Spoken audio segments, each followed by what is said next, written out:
Hi, Sarah. What up, Bulls Nation? Peck here from CHGO Bulls. We got a live post-game show coming up for y'all. Bulls go down to Orlando. 133-119 is the final. Jalen Suggs, thorn in the Bulls' side. Coby and Zach both struggle to score in this one. We're going to break it all down coming up next.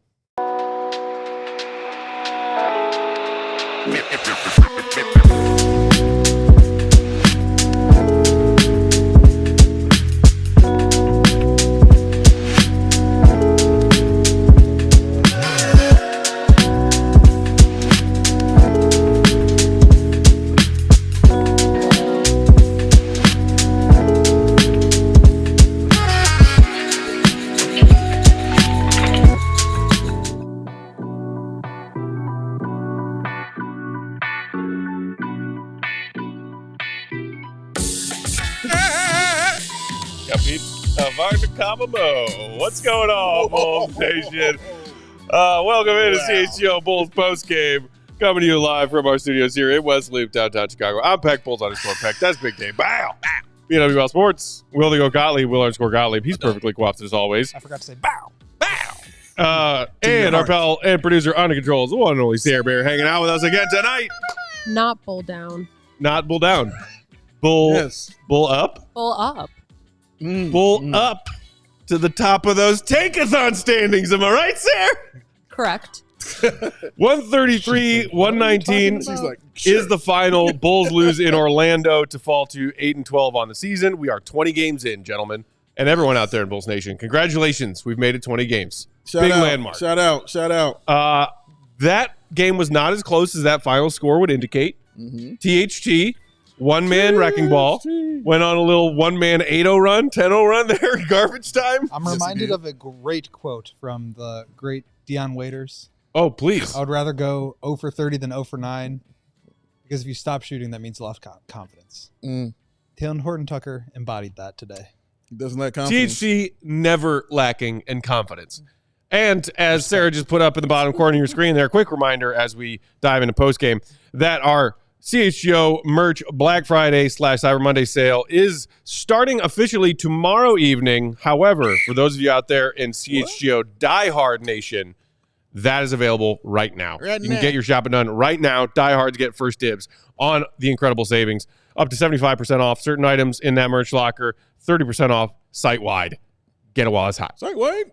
Thank you for joining us for postgame tonight. If you are in the YouTube comments, go ahead and hit that like button real quick. Real easy.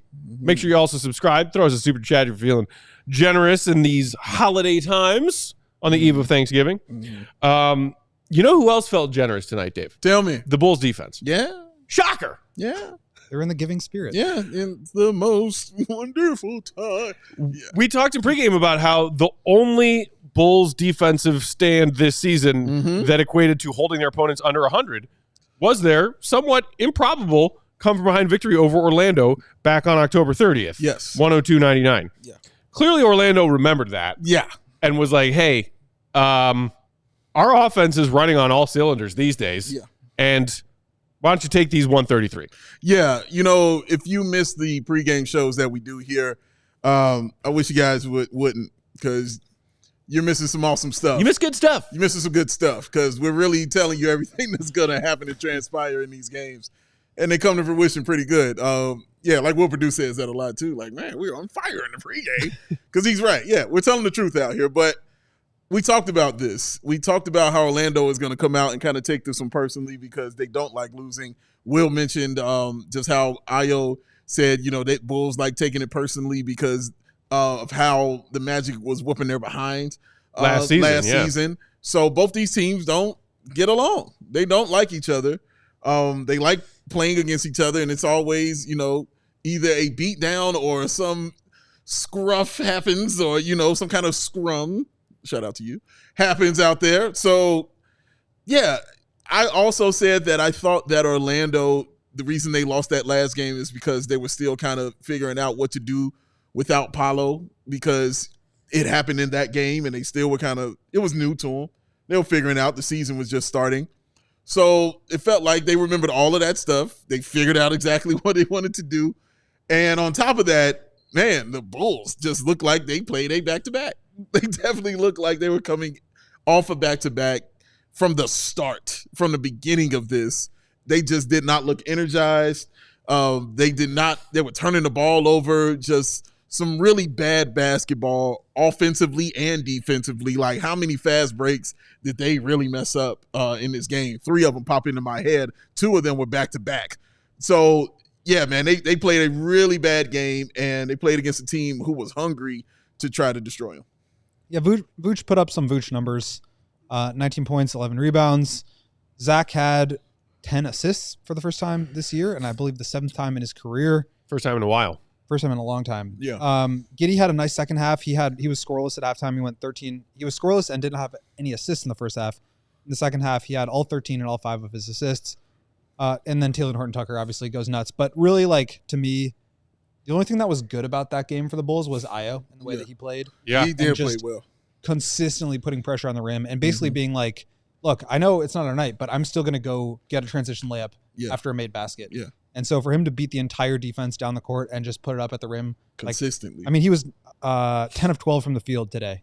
His only 2 misses were on threes. So like, he's just burning teams down the court. And I mean, like, this was kind of a schedule loss. Like, you're coming off a back-to-back. You're playing on the second night. Like, you're a fast team. You're running a ton as it is. So these games, I think, are going to weigh on the Bulls, maybe even more than a normal back-to-back would for any other team. Okay. But for Ayo to still have that speed, to still lean into who he is and what he does best and what the Bulls need to do in order for them to be at their best, regardless of that. And we saw some, like, body language where it was just like frustration and disappointment and fed upness from some guys. But Ayo just put his head down and got to the rim. And that's all he did all night long. All night long. They could do nothing about it, which is great because it's one of the things we talk about with Ayo, how much I love the fact that you know it's coming and it's still nothing you can do about it. Yeah. He's going one side every single time. It's not going to change. Hey, Julia, it's not going to change. Every time he goes, he's going to hit that right side. When he gets there, he changes things up a little bit. He might go off the wrong foot and lay it in with the right hand. He might try to throw a little half hook or something. He might try to dunk it. He might try to get the body contact and then lay it in. But it's always going to be on that side.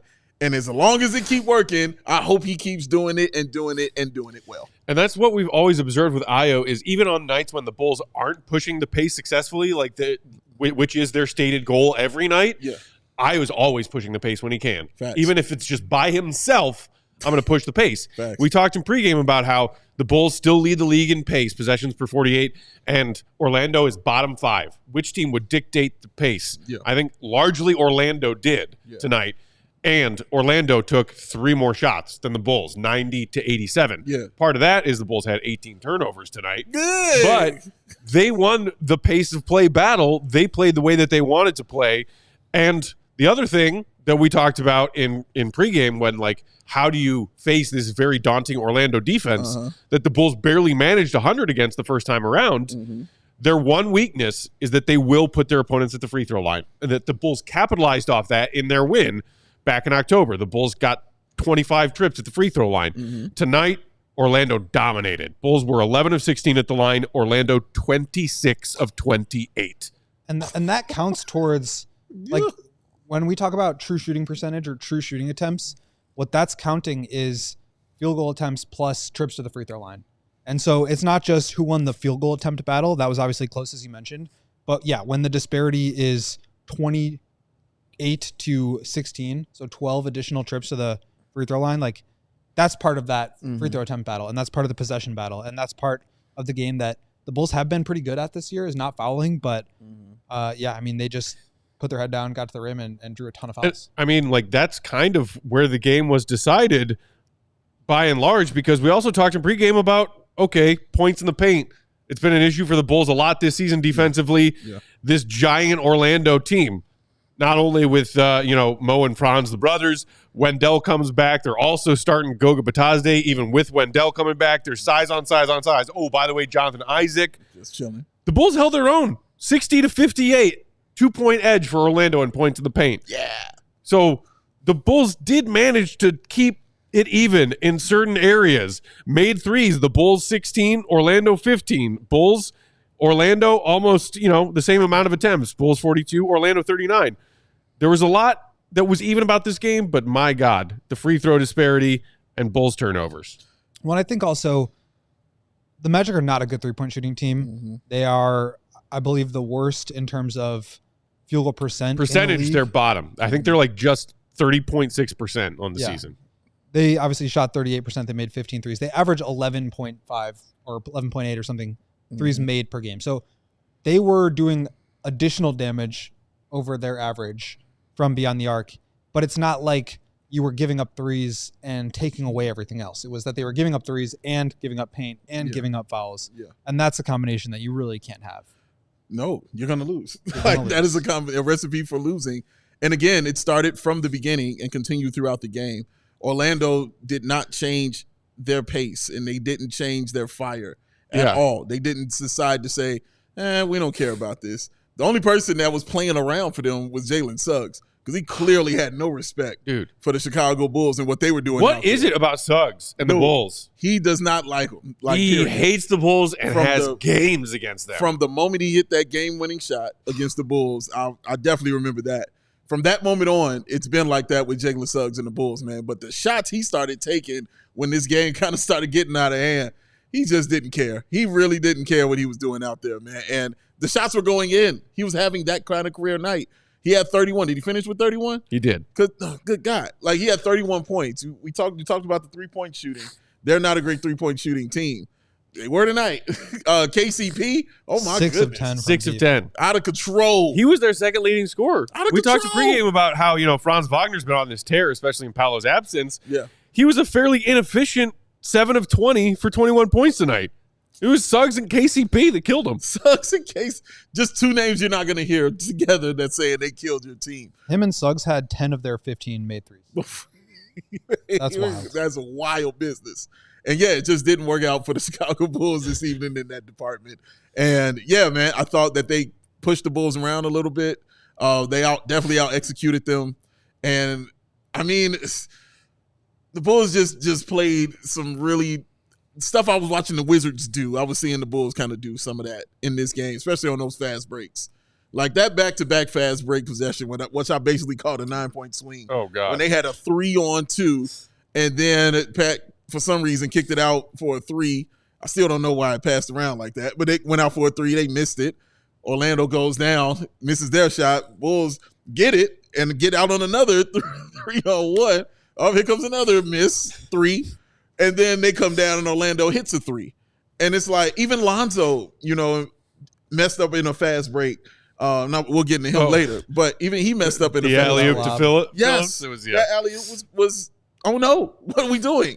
And that turned into a bucket for Orlando. So, man, it was just stuff they were doing tonight is what you usually see bad teams do. Orlando's a good team. Yes, Orlando's a good team. That's now four straight and 10 of their last 11. Trending up. They're on a tear right now. They have definitely found that comfort without Paolo being there, which is great for a team when you don't have your star. And so by the time your star gets back, it's already a base in place for him to step onto. So, man, like they're going to be an even bigger problem, and the Bulls definitely have some more games against them. Hopefully not too soon, but man, Orlando's an issue. Orlando's a serious issue. And they're capitalizing on a weak East, right? Like there's 2 teams at the top, Cavs and Celtics, and everything else is like the Wild West. Like there's just no teams that are stepping up into that space where you can have home court advantage. And credit to the Magic for doing just that. I mean, like you said, Matt, 9 out of 10, 10 out of 11, 11 out of 12, whatever it is. Like they're just on fire, and they're gaining some separation, and now they're kind of in a tier of their own a little bit. Maybe you could put the Knicks in there, who are 10-7 and playing, and I believe losing right now to the Mavericks without Luka. But I mean, they're carving out a little bit of a role for themselves at the top of the East below the Celtics and the Cavs. And that is a great place to be if you are looking at some of these other teams in the play-in area or in the 6th seed. Like, you want one of those top couple seats. Hey, man, it's prime real estate. Yes, but is it a better place to be than 10th goat? That's the honey pot. That's the sweet spot. It depends. That's the Bulls' sweet spot. Depends what you're trying to do. We got to take our first quick break here on CHGO Bulls postgame. Stick around. Plenty more to get to in tonight's game. I do want to touch on the fact that Coby and Zach were combined 6 of 19 from the field tonight. Neither of them finished in double digits. That doesn't seem right.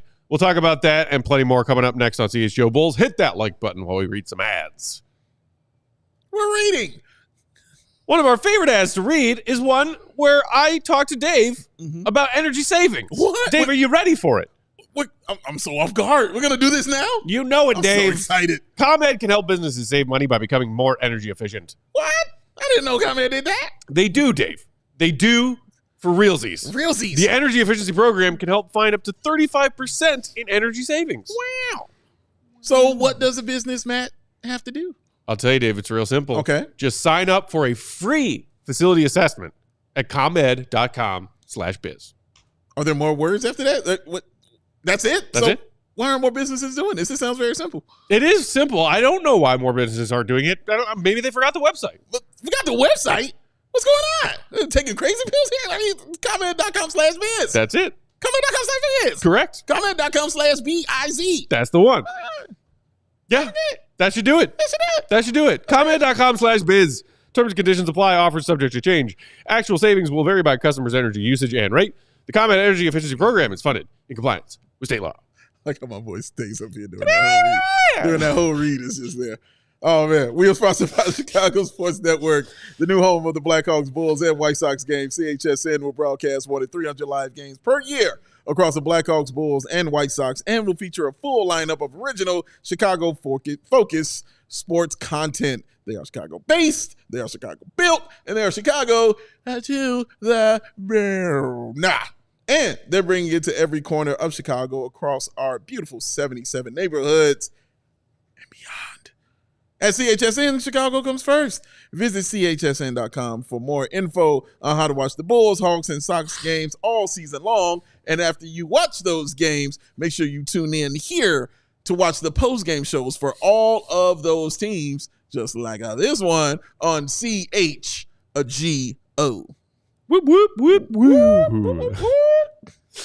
Rolling along, Bulls lose 133-119 to Orlando. You touched on the Zach assists earlier, Goat. 10 assists for the first time in a while for him. And we've talked about Zach showcasing himself, the Bulls showcasing Zach in a variety of ways that might draw some interest from some teams before the trade deadline, if that's something that Zach and the Bulls still want. And not just, hey, I can go out and score, but also I can be a team player, I can facilitate.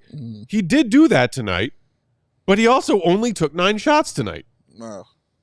9 shots in 31 minutes. And we also have plenty so far through their first 20 seen nights where the Bulls say, we're going to get Vooch going offensively first, because that can open up a lot of our other offense, and the ball will keep moving if we give it to Vooch. It won't get stuck. Vooch was having a rough night tonight. He rebounded decently, finished with 19 on 8 of 20, but I think he started 11 or 3 of 11 from the field. Just was not Vooch's night. So between that and Zach being like passive, I'm going to find my teammates like good look Zach, and then Coby still in this mini slump of his, your 3 key guys offensively weren't around in the first half, and that's how the Bulls got themselves dug in that hole. Yeah, and I thought Zach did well kind of facilitating. They were running a lot of pick and roll with him and Vooch, and he was like making the right reads. The Magic were big, and we talked about it pregame. They started Badatse and Wendell. They've obviously got Franz, who's 6'10" at the 3. So they had a ton of size, and Franz was guarding Zach. KCP is a great defender. Suggs is a great defender. I think that they just did a pretty good job of keeping those guys out of the paint and away from the rim, especially in the half court. Obviously, the Bulls did well in transition, and Io in particular. So I think that was part of it. He just didn't really get hot from 3 ever. He tried to drive a couple times. He obviously got blocked right before halftime at the rim. That was like one of the few memorable attempts, but had that turnaround jumper in the mid-range. So I don't know. It just felt like this game was like out of hand for almost the whole time. And like, I don't know, guys, it's not that they gave up. They kept kind of like fighting back into it. But as you said, the vibe was kind of all off the whole time. It just didn't feel like they were ever really like digging in and trying to like genuinely get back into this game. And I don't want to like, place any blame on any of these guys. Certainly not Zach, but it just didn't feel like as a group they were really like cohesive and connected connected enough to like figure out how they could get themselves back into this game. Yeah, they completely were off. I mean, immediately I'm thinking of the Josh Giddey inbounds play to Coby White. That was Oh, Like God. that, that turnover was like, man, yeah, they are not on the same page at all.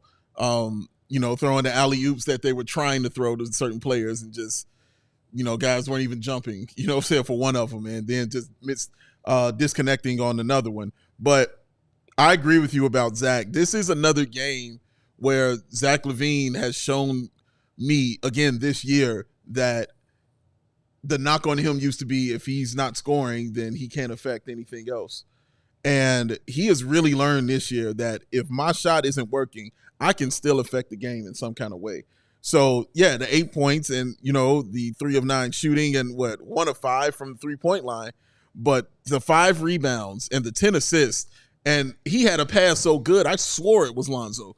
I was like, Matt had to say it was Zach because I just would have just assumed it was Lonzo. And when he said it was Zach, in my head, I didn't believe. I had to see the replay. And I was like, dang, that was Zach. Thread the needle. Impressive, man. It was such a great pass to Io.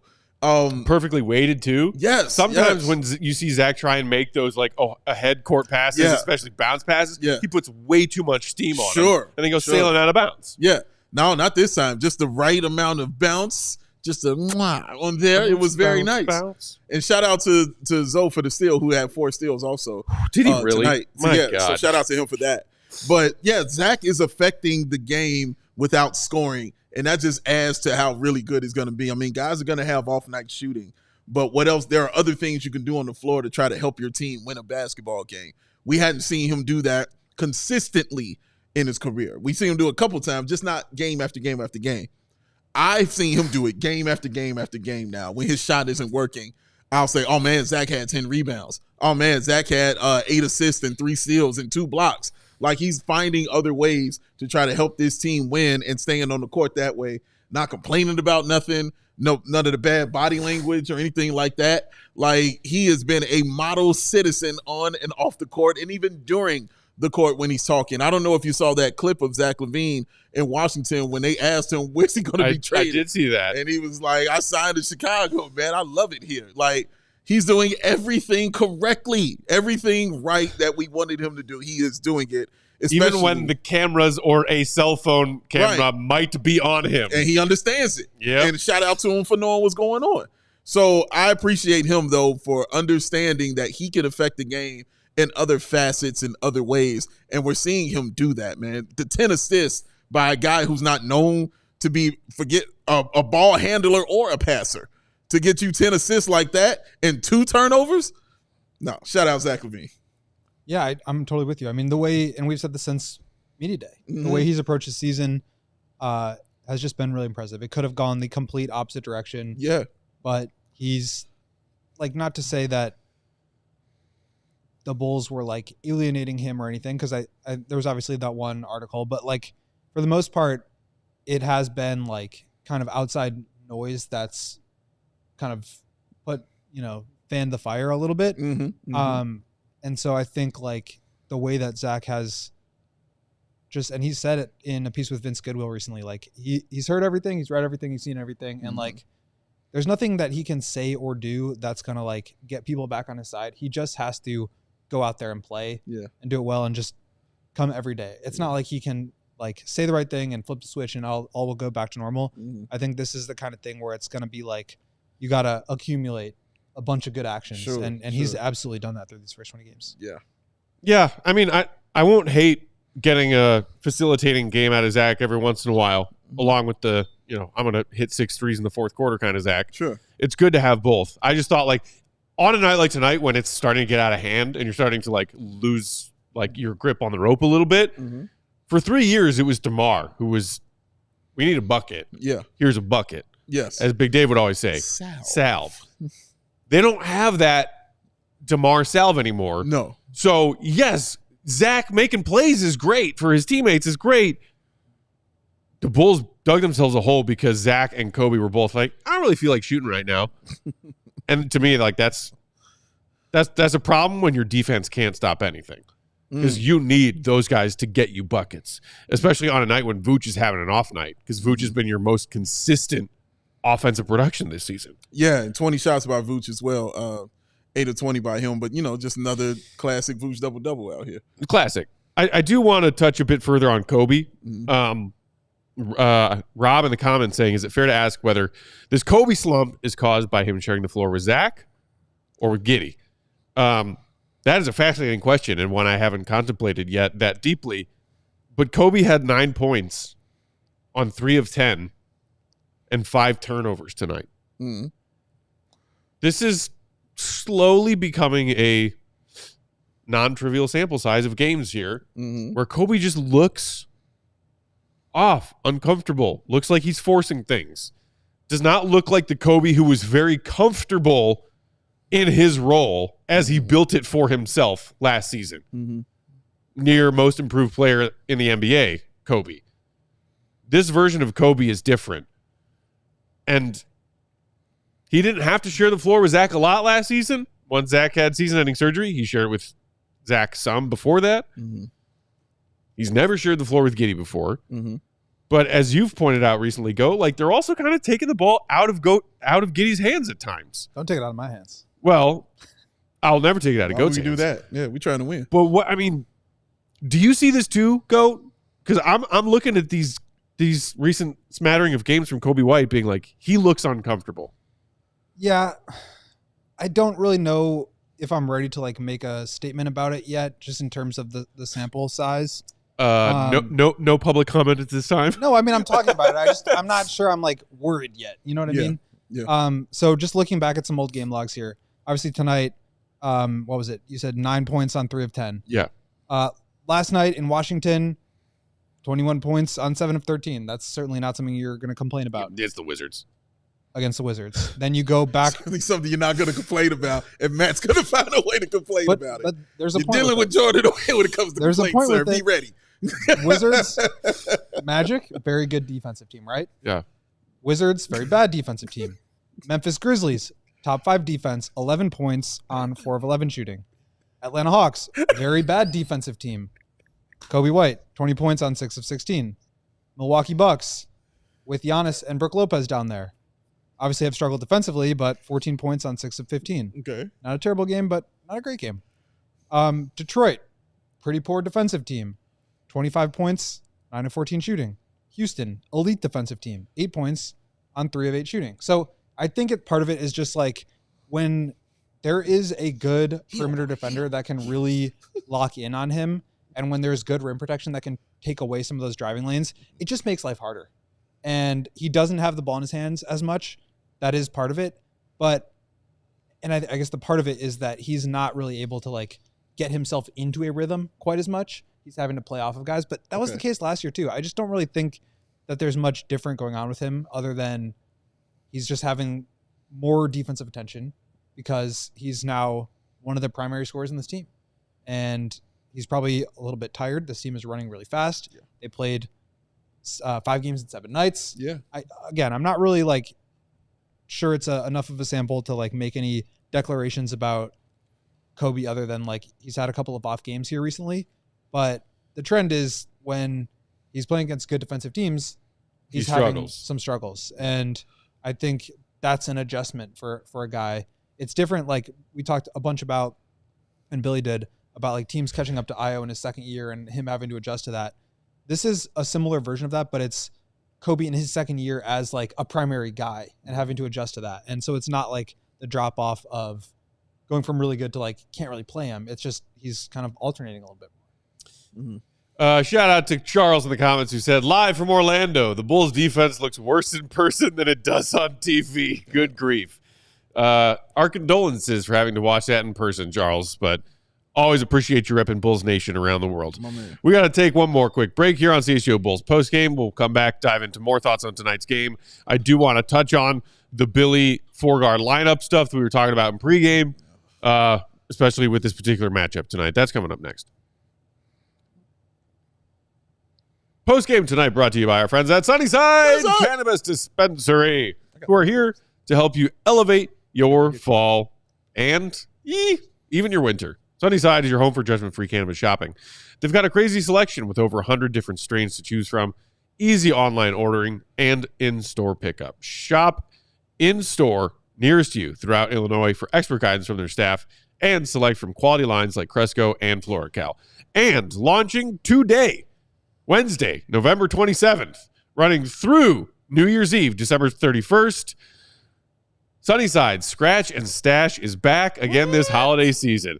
Receive a scratch-off card every time you shop at Sunnyside, now through December 31st, or while supplies last. And get this, every scratch card from Sunnyside is a winner.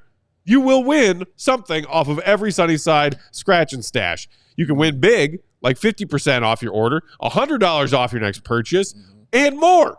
Hurry in to see what you win with Sunnyside Scratch and Stash.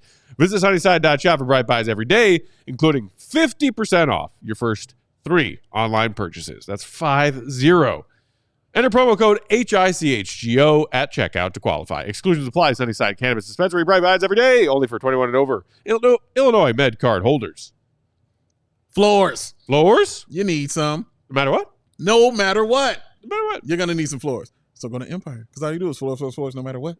Because Empire today is the best place to get new flooring. So, of course, they got those copycats out there. But Empire can't be beaten on that quality, service, and speed. So those competitors advertise low-quality products that Empire simply will not carry. It's not how they roll, y'all. They want you to have the best, and the best is Empire. Their philosophy is to help you find whatever you need, not overwhelm you with thousands of choices and substitutes. What they leave out of their selection is just as important as what they put in. And of course, they got that virtual floor designer. It's a great way to see how those new floors will look in any space. It's very simple. Just snap a picture, click-a-clack, and instantly you will see how new floors look in your room. Shopping for floors at a big box store can be very frustrating. Sarah rolls in there, and then she meets some 16-year-old named Jeff, and he doesn't know what he's doing out there. And Cheryl's trying to figure out the right things to have on the floor, and he's trying to point her over the air conditioners and things like that. Why? Is it spelled Geoff? That is the exact way he is spelled. That's not who you want helping you with flooring choices. Nope, not at all. Maybe at Toys R Us, but not here when you're trying to get your floors correct. Empire prides themselves on their convenient shop-at-home service. They help customers shop for floors where they use their floors so they can see exactly, and I mean exactly, what their new floors will look like in their homes, lighting, and decor, so they can make an informed decision. And my favorite thing about them, they service their own warranties, y'all. If your issue comes up, you ain't got to call the middleman. You call them direct. Talk to Empire, and they will take care of you. Schedule a free in-home estimate today. All listeners can receive $350 off when they use the promo code CHGO. Restrictions apply. See EmpireToday.com/CHGO for details. 588-2300. Sarah! Empire Today. Ooh, she took it today. I like that. What I'm talking about. I like that. Own it. I also detected Katie? like a little hint of 2-0. a little hint of pirate in the Empire. It was like Empire Today. Hey, pirates need flooring too. With a hint of pirates? Yes. Well, thank you. Yeah. Rolling along here on CHGO Bulls postgame, breaking down the Bulls loss to Orlando on Wednesday night, second night of a back-to-back. Bulls get a day off tomorrow, much needed before they come home and play the Celtics on Friday. NBA Cup game. Cup game. But sticking with tonight's game, Osis Jr., our pal in the comments, said, Shout out. I can't wait for Matas/Pat combo to be startable. Feels like the Bulls can actually get some depth and size signings instead of staggering the few we have. Anybody's startable if you start them. Which, Write that down, class. I mean, Anybody is startable if you start them. Wayne Selden Jr. was startable. 2 Sampsons. Start lineup, ladies and gentlemen. Zipser. We're extending Walter we're Lemon extending would the like a Bulls word. by 2 Sampsons today. Wait, what did you say? I said Walter Lemon Jr. would like a word. Well, Lemon Jr. He wasn't totally word. startable. Damn right. Shaq Harrison, Shaq. wildly startable. At the 3. He's a baller. He's a hooper. He's a football He's player. a football player. Playing basketball. What are you doing here in the NBA? Fire this man. Oh, my God. What an idiot. Where were we? Oh, right. Size. We talked about it in pregame. Yeah. Billy going with 4 guards, Io in the starting lineup still, while Pat is out with foot inflammation / indifference to basketball. We talked about, does Billy go back to Torrey Craig, who got a start in the Bucks game? Yeah. Nope. Does he maybe flirt with giving the Rook a start? Flirt. He did not. He won't even accept a drink. And I mentioned earlier, 60 to 58 points in the paint. It's not like the Bulls got mollywopped. Correct. But Great term. there is still plenty of Bulls fans out there wondering on a nightly basis, especially with the absence of Patrick Williams, why is Billy Donovan so obsessed with playing these 4-guard lineups, these small ball lineups? And yes, the Bulls held their own points in the paint wise, but I mean, how relentlessly was Orlando attacking the paint? Dave, at some point, I think in the third quarter, when Franz went at Io for the umpteenth time, you were like, my God. And Io was a quality defender. Yeah. But size is size. Size at a is certain size. point. Size is size, ladies and gentlemen. 6'8" is going to be 6'4", 8, 9, 10 times out of 10. Like, that's just what it depends, is. because you could also have the opposite where Jalen Suggs is scoring over Josh Giddey. Oh, let me throw that 6'4", point back. 6'8". Let me throw that point back. If you're horrible at defense, then maybe 6'4" can beat 6'8". Yeah. And if you don't have any offensive moves, then maybe 6'4" can beat 6'8". Yeah. But if you're Wagner, I'm too mean to Josh Giddey though, Dave. Yeah, if you're Wagner out here, yeah, you can beat a dude who's 6'4" and a good defender. And Io DeSumo, Io's a good basketball player. All right, Io was out there getting rebounds also as well. How many rebounds did 4 rebounds for the position that he played is pretty solid, along with the 21 points. But you can only ask that man to do so much with what he can do for 4 quarters. That is a long time to be trying to hold down some 6'9", 6'10" guy with that kind of skill. That is very difficult and a lot to put on his shoulders. And again, credit to Io for being just as good as he is and willing to take that challenge and step up and still provide the Bulls with 21 points to allow them to even sniff being in this game. So shout out to him for that. You don't start 4 guards when the dudes are this big. All right? You play somebody out there that has some kind. I don't know what Torrey Craig did after that one game that made Billy say, hey, come back and sit next to me. I don't even know. I don't know what happened. I just know that dude walked in when Giannis was playing and still dropped 15 points and 6 boards like it was nothing, dog. So, again, maybe sometimes you can get away with it. Will was offering some points to the argument as to why you would play those 4 guards, getting up and down the floor, those kind of things, leaning into what you do best. Those are all logical reasons. For me, it's even more laid out and logical with just simple addition, man. 6'9", 6'10", 6'4". Don't have 4 of those dudes out there when they got at least 3 out there that are this tall. I don't think you're going to win that battle all the time. Maybe I'm crazy, but I just don't think that's going to be the case. No, I think it's going to be tough. But look, I mean, you have Jalen Smith is out. Yeah. So you have EJ Liddell playing 17 minutes as the backup 5. Mm-hmm. Shout out to the 5 fouls. You get Dalen Terry spraining an ankle after 2 minutes of play. Mm-hmm. Matas played 25 minutes. Phillips, I think, could have played maybe a little bit more. He only played 17. Duarte and Torrey Craig are out of the rotation. So it's Javon Carter, Lonzo Ball, Taylor Norton-Tucker, and Matas and Julian out there. And you probably could have gone Matas or Julian, but in the past, Billy has kind of said, we want to make sure that we're putting Julian and Matas in lineups where they have the right infrastructure around them to be able to succeed. And I don't know, maybe they could do that with, the starters, but I think part of it also is we talked about it pregame. Io's earned a starting spot. Sure. You don't have Patrick. You kind of can't bench Giddey because the whole thing with trading for him is that you need to see what he has and how he's going to fit in with this group long term. You obviously can't bench Coby. You obviously can't bench Zach. So what do you do? And I think putting Io on the bench, at a certain point, that's going to – I was just taking it in stride every time, but I can see a future where what if I'm Io, what do I have to do to just get a starting role? I mean, this is ridiculous. There's a real argument for him as the 3rd best player on this team. And you're asking him to come off the bench. It's a hard thing to do, especially when the starting power forward's out. He's getting his opportunity. Yeah. Like Billy's giving him a chance. He's getting out there, he's playing. And again, Iowa's going to be solid no matter what. And it's just a guy I'm not really concerned about, but you're right.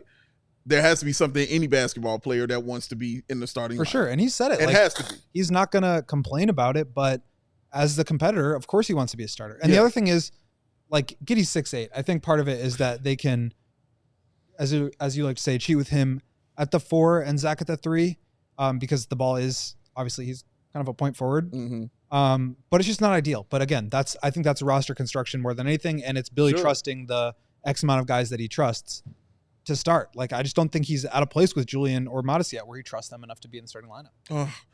And like, Giddey's 6'8", but he essentially was on the abuser end, or like the abused end of Jalen Suggs giving him the too small hand signal tonight. The business is what we call it. I mean, 6'8" isn't 6'8" if you play like that. Dude, it's the same thing we've said about Patrick Williams in the past. Yes, 6'8", correct. 6'8" if you play like you're 5'8". And you know, I've said this a million times to you. I can't stand 7-footers who don't realize they're 7 feet tall. I can't stand it. It gets on my nerves. Schwemby? Oh my God. Oh, you just made me. Yeah, oh man. Thank you. Shout out to my brother who we yelled about Wemby earlier, so I kind of got a lot of it out of my system. But tonight's game, when you saw how it was going, it still felt like he wasn't comfortable with trying certain things. We sat here yesterday and heard Matt go on another epic rant about this team. And the point of his whole rant was try something. Why not try it? Why not do something? I feel the same applies here. You're watching yourself get stomped into the ground. You're seeing what they're doing to you. Why not just try it? Will it hurt you? I saw him take Giddey out of a second half to start the second half. He tried that, right? You can do that again. It's okay. You can try things. It's all right to try something on the floor when you're getting your head kicked in, when you're getting curb stomped. It's okay to say, hey, man, stop kicking me in the damn head. Let me try to block it. Oh, that didn't work. Let me try this block. Oh, that didn't work. Try something. But don't just continue to sit there and get your head kicked in because you're like, guys have got to get their minutes. I don't think Billy even thinks like that because of the evidence he has shown me by taking guys like Giddey out to start a second half, which was hilarious because he had to put him right back in when the fouls happened. But that's the point I'm trying to make, man. When those things are going down like that and you see it's not working, it's okay to try something else. And I feel like I'm preaching to the choir when I say this stuff because I watched Billy Donovan do it, man. So, and I used to say, my favorite saying to Billy used to be, he's not beholden to any lineup. He is not. I said that all the time about Billy Donovan. Bring him back. Bring that dude back to me. That dude was cool with me, man. But speaking of Billy not being beholden to any lineup, our guy Anthony in the comments saying, I know this might be an unpopular opinion, and granted he has to stay healthy, but Lonzo should start. Giddey moved to 6-man role, with a younger bench to run and gun. Mm-hmm. So a couple things with that. First and foremost, sidebar, welcome back Lonzo Ball. What do you have? Yes. You said four steals tonight, Dave. Yeah. Amazing stuff from Lonzo. Great to see. Threes. Couple of very smooth, buttery looking threes in transition. One a step back. You love to see that. He also had 2 blocks in addition to those 4 steals. 3 dimes. But the whole beholden to lineups thing, I think to a certain degree, Billy is answering to people when it comes to his starting lineup. Sure. We're talking about, hey, Io's proving that he earns a starting spot on this team in Patrick Williams' absence. As Purdue was saying the other day, when Pat comes back healthy and ready to play, a player shouldn't lose their job because of injury. That's Pat's starting spot when he's back and healthy. Io, you go back to the bench. Bulls fans, meanwhile, saying, well, if your starting 5 defense is so awful, put Io in it instead of Giddey. Have Giddey come off the bench, lead the second unit offensively. Io in the starting unit where you know he's comfortable because he's spent plenty of time there. And the offense of your starting 5, or the defense of your starting 5 will be better. All of these things are logical points to make, save forgetting the big one, which is I do not think, and I'm not reporting this, I'm not saying I have sources, I'm saying as a Bulls fan who follows common logic, I do not think Billy Donovan has the right or the blessing, if you want to phrase it more kindly, to bench Josh Giddey right now by his bosses. His bosses who went out and waved goodbye to Alex Caruso one of the most highly touted trade targets in the NBA last season at the deadline. And you bring in this guy in the offseason. You wait to trade Caruso. You don't trade him at the deadline. You trade him in the offseason. We want this guy, player for player swap, Josh Giddey. He's young. He has experience. We like what he can do. They even, through Woj's mouth, compared him to Lonzo Ball. All-star caliber playmaker. Mm-hmm. We need that.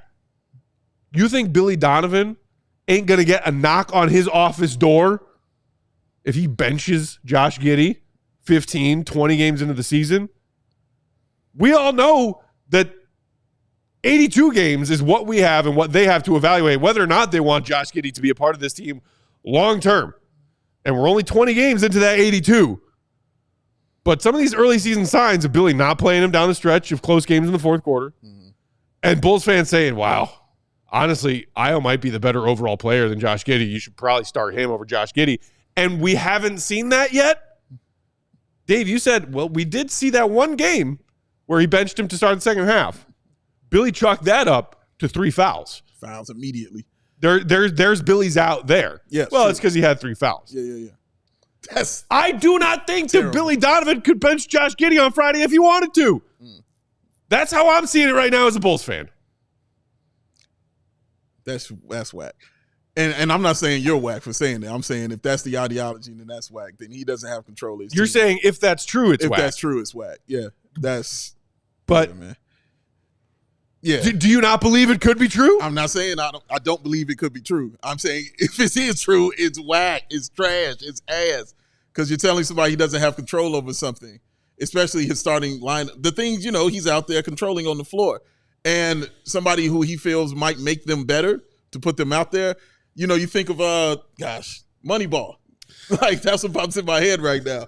Like Brad Pitt, arguing, Billy Bean arguing with the manager. On base percentage. You know what I'm saying? Right. He gets on base. Like, that's what it feels like. You want that kind of control or something like that. Now, the difference is Billy Bean was right. That's the whole difference of that. This one right here, we don't know if this is correct or not, but it ain't look great. But man, dude, and I don't know, and it shouldn't be this, but is it coming down to what's more important to your team, a guy like Matas Buzelis or a guy like Josh Giddey? Like, who do you need to have out there on the floor showcasing for your team that you're thinking about building around and that you want to go forward with in the future? We know what you gave up for Josh Giddey. We know the moves you made. You obviously really, really like him because you got no other asset back for him. So you wanted to put it all on him. But you go out and you draft a guy like Matas Buzelis, who looks like he's a guy who could be something really nice for your team going forward in the future. He obviously needs some development there as well. I don't want them to treat one with all this awesomeness and, give him everything he wants and then stepchild the other one. And it feels like that's kind of what happens when I watch this. Like Josh Giddey gets the steak, gets the potatoes, gets the clean clothes. And then they're like, well, Matas like, can I play? They're like, go to the basement, go to the G League. Get out of my face with this. What are you talking about right now? Some frozen vegetables. You know what I'm saying? Some tattered clothing. Some hand-me-downs you can put on, man. So, yeah, bro. To the cupboard under the stairs. And that's what I don't want it to be that, but that's the thought process I'm wondering now. What's more important to them, or what player they feel is more important to their future? So fascinating and terrifying question. Mm-hmm. I think, okay, this is maybe going to sound a little hypocritical coming from me after the conversation we had yesterday. Okay. But I think that as the season goes on, this is going to become a non-issue. You hypocrite! No. No, Because I think that at a certain point, like, they are going to prioritize that part of the equation, which is the Matas part. Not to say that they're going to prioritize it over Giddey, but I think they're both going to get minutes. I think Matas is going to play a lot more as the season goes on. Yeah. That's my guess. I can see that. Sure. And so, obviously, being able to make some moves between then and now helps you do that. A lot. Sure. But I think that that's the kind of thing that I feel more comfortable is going to work itself out, just because that's, whether they're winning or losing, that's the direction that the season is going. Whereas the wins and losses, I mean, those are things that you're banking up. You can't get rid of those. Yeah. Right. You can't just say, well, 8-12 now. Maybe it could just say we're 5-14 instead or whatever. So I think that stuff as the season goes on is going to, it's just going to become harder and harder to not be playing Matas 30 minutes a night. And he played 25 tonight. He did. So, and he outplayed, I think he had more minutes than Giddey. Giddey had 23. So you are seeing more of Matas, and obviously the last couple games without Patrick, that has been the case. I think as the season goes on, that will continue to be more and more true. And you'll have other guys like Booch and Zach and maybe even Coby have their minutes come down a little bit so that you can explore, maybe probably not Coby because he's part of that, but you want to see what it looks like with some of these younger players, and you want to see what they look like playing together. Yeah. And it's hard to do that when you're also trying to showcase that Zach and Vooch are still playing like all-stars. Yeah. That's the fine line that they're walking. Garcon saying, bottom line, if this team is going to stink this year, they should be stinking with guys like Buzelis, Terry, Phillips, Coby, Ayo, all playing 30-plus minutes a night. I completely agree. We got to clear out first. Right, exactly. We do have to sneak in one more quick ad break here on Postgame. We'll come back to wrap up with a few more thoughts. Want to touch on at least a little bit what we saw in those 25 minutes from Matas. Plus, we got some super chats we got to get to. That's coming up next on CHGO Bulls Postgame. Prize Picks! Prize Picks is so lovely. We got a full slate of Thanksgiving football on deck tomorrow. So awesome. Then we got Friday football. Friday football, baby. Then we got, of course, Saturday football. Come on, baby. And then we got Sunday football. Also, y'all want a free square on Prize Picks this week? Here's your free square. Tyreek Hill. You ever heard of him? He's really good at catching footballs. Yes, they told me. One receiving yard from Tyreek Hill gets you a free square on Prize Picks this week. If you're correct on at least one more stat projection, along with Tyreek Hill having one receiving yard, you win cash. It's that easy. Check out Prize Picks because you can win up to 100 times your money on Prize Picks with as little as 4 correct picks. They're the best way to get action on sports in over 30 states. They have, of course, the great daily fantasy lineup value. They have the injury insurance if your player gets hurt, leaves in the first half, doesn't return in the second half. Prize Picks will keep that lineup of yours, the rest of that lineup, alive without that player. Injury insurance, it's the real deal. I also love how quickly I can get my money in and get my money out on Prize Picks. All withdrawals are fast, safe, and secure. When my picks hit, I can get my money out in as quick as 15 minutes. They also now, on Prize Picks, offer Venmo. Quick, easy deposits, withdrawals into your accounts this sports season. Earlier today, I witnessed Sarah and Dave try to have some sort of financial transaction about ordering dinner here. It took way too long. It did. I'm guessing it did not involve Venmo because Venmo makes Prize Picks easy. Here's what to do. Download that Prize Picks app today. Use promo code CHGO to get $50 instantly after you play your first $5 lineup. That's it. $5 lineup, $50 right towards you. That's promo code CHGO to get $50 instantly after you play your first $5 lineup. Prize Picks, run your game. Love you, Venmo. Family Farms. Woo-hoo.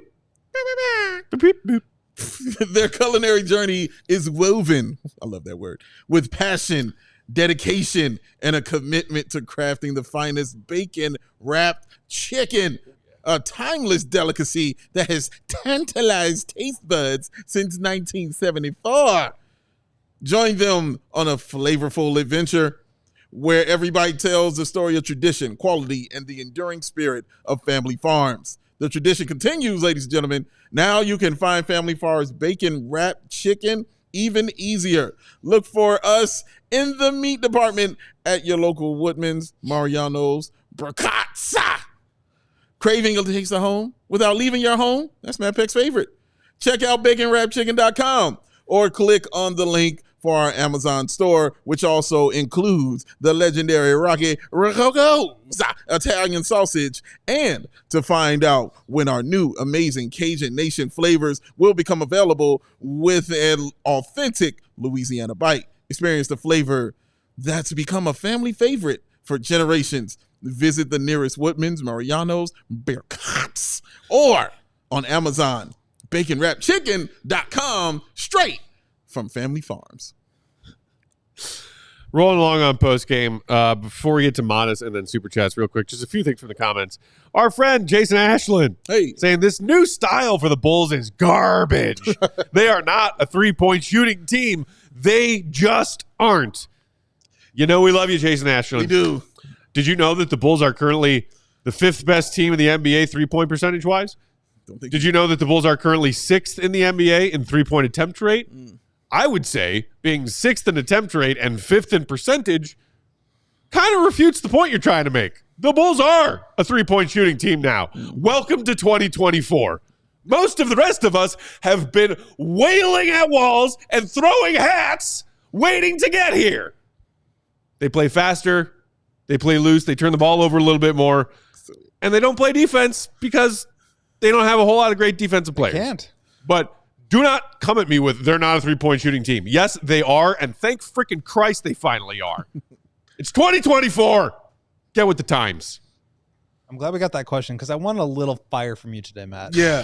He Just was a little fire. I didn't need a whole rant like we got yesterday. That was just legendary stuff. But I was pretty worked up earlier about the whole Billy being beholden to lineups thing and Bulls fans being oblivious enough to think like, oh, well, he could just bench Giddey if he wants to. Okay. What you bet it on? Do you remember that? Verbal abuse? Somebody else said something about THT. Wait. Me neither, Carlos.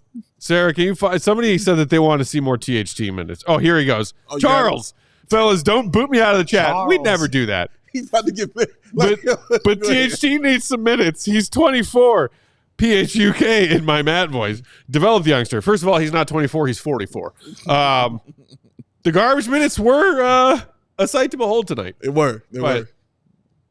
He got the minutes because of the Dale and Terry, getting hurt and everything like that. I saw somebody in the comments earlier tonight, right when we were getting started, saying that he was rivaling Blakeney for like the foolishness of getting shots up. And that's exactly what I've been saying. Yeah, going up. Like, that dude is not a team basketball player. He's going to get them buckets. He certainly likes to get some shots up, and some of them turn into buckets. It's going to get them buckets, man. That's what he's about. And he caught fire towards the end of the game, dog. So, yeah, THC, I don't know, he's something you need, but kind of something you might need on your team, which some teams might not need him, which is why it was easy for the Bulls to kind of get him. Let me put it to you this way, Charles. Who do you want the Bulls to prioritize developing right now? Matas Buzelis or Taylor Horton Tucker? And if you answer that question honestly, and your honest answer is THT, then bless your heart. But bless it. Wow. Shout out. Let's get to the super chats, man. Let's do it. We got some super chats to knock out. Prison Mike, our guy. That was poopy. Yes. But expected. Happy Thanksgiving all. Be thankful with loved ones. Just stay away from gruel sandwiches and watch out for the Dementors. I love staying true to the bit. So good. And we, we've been having some Harry Potter fun recently on these shows last night and tonight. Sarah's been on it. Did I catch another Harry Potter thumbnail, Sarah? Well, I mean, we're playing the Wizards. We're playing the Magic. Exactly. I mean, Wizards make magic. I got to make the show creative. The Bulls aren't creative, so I got to be creative. Ripe for Harry Potter correlation. Sarah Bear from downtown. Paul Sorensen. Whoa, appreciate Paul with a $20 super chat saying just cheers. Cheers to you, Paul Sorensen. Appreciate the super chat. Thank you very much. And another $20 super chat from our guy, AK. At one point, Stacy said, Giddey did everything right on that play except play defense. Such a casual and astute, civilized delivery. Happy Thanksgiving, us Bulls fans. Oh, man. Appreciate you, AK, always. I know we've made this joke before, but I really hope that AK actually is AK. And that's just his one way of just getting off the frustration. Just throwing coming in, hanging out with us. Yeah. Getting a little frustrated and hanging out with us. Yeah. That's nothing wrong with that. Nothing wrong with that, sir. We're happy you're here, as you know. We are. We're happy always happy you're here. Always thankful to have an audience with you, our fellow Bulls fans, and to be able to engage with you guys every night. Take tomorrow off. Maybe do a little online shopping. Take advantage of our Black Friday / Cyber Monday deal going on at that ALLCITY merch locker. Diehards, you can start shopping right now. That sale is live with your Diehard specific promo code. For the rest of you who aren't in the Cool Kids Club yet, don't worry. That sale opens up tomorrow night for everybody. 30% off site-wide, up to 75% off some items, including we got new designs out there, hoodies, new designs on tees, and if you haven't gotten yours yet, grab that Rose Forever tee or hoodie. Available now. We are out of here, but stay right here on CHGO Sports if you want more sports. If you're avoiding your family on Thanksgiving Eve, that's understandable. Pour yourself a fresh drink. CHGO Blackhawks postgame still on deck later tonight with our guys, Greg, Jay, Mario. Yeah. That's it for tonight. Happy Thanksgiving, everybody. Happy Thanksgiving. Happy Watch the football. Thanksgiving. I'm Eat thankful some for you food. guys. Thankful for y'all. And for everyone Thankful watching. for all of you out there in Bulls Nation. Truly, truly. And the Sarahest of the Bears. And of course, always thankful for Sarah Bear. Yes. Thankful for Katie too, wherever she is, over in out. Italia, hanging, splashing around Trevi Fountain. I'm a little jealous, but happy for her. Happy Thanksgiving, Bulls Nation. We are off tomorrow. We will talk to you Friday pregame, 6:30 Central. NBA Cup, do or die. Let's go. Bulls Celtics. See you there. See Red. Be good. Much love. Happy Thanksgiving. Peace. Woo. Love. We all silly like the mayor.